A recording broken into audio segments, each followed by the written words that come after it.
అండి పచ్చిమిర్చిని బయట తొడిమలు తీసి పెట్టినట్టయితే ఒక 5-6 రోజుల వరకు కూడా బాగానే ఉంటాయండి, పాడవవు. కానీ ఒక 15-20 రోజుల వరకు పచ్చిమిర్చిని తాజాగా ఉంచుకోవాలంటే మాత్రం తొడిమలు తీసేసి ఫ్రిడ్జ్లో ఒక డబ్బాలో స్టోర్ చేసుకుంటూ ఉంటాం, అది అందరికీ తెలిసిందే. అయితే పచ్చిమిర్చి అనేది ఎక్కువ రోజులు స్టోర్ ఉండాలి అంటే మాత్రం పచ్చిమిర్చిని ఉప్పుతో కలిపి మిక్సీ పట్టేసుకొని ఆ పేస్ట్ని కనుక మనం నిల్వ చేసుకున్నట్టయితే నెలకి పైగానే నిల్వ ఉంటుందండి. అది మనం నచ్చిన కూరల్లో ఇన్స్టెంట్గా వాడుకోవడానికి వీలుగా ఉంటుంది. అదేవిధంగా చాలామందికి కూడా మిర్చి కట్ చేసిన తర్వాత చేతులు అనేవి చాలా మంట పెడుతూ ఉంటాయి.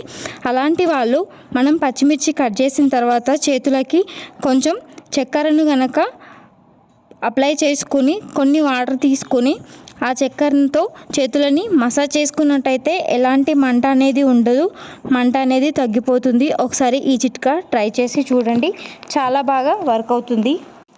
పచ్చిమిర్చిని కట్ చేయడానికి మనం మామూలుగా నైఫ్ని వాడుతూ ఉంటాం కదండి, అలా కాకుండా కిచెన్లో సపరేట్గా ఒక చిన్న కత్తెరని ఉంచుకున్నట్టయితే మనకు ఎప్పుడు కావాలంటే అప్పుడు మిర్చిని కట్ చేసుకోవచ్చు, చేతులు కూడా మంట పెట్టవు.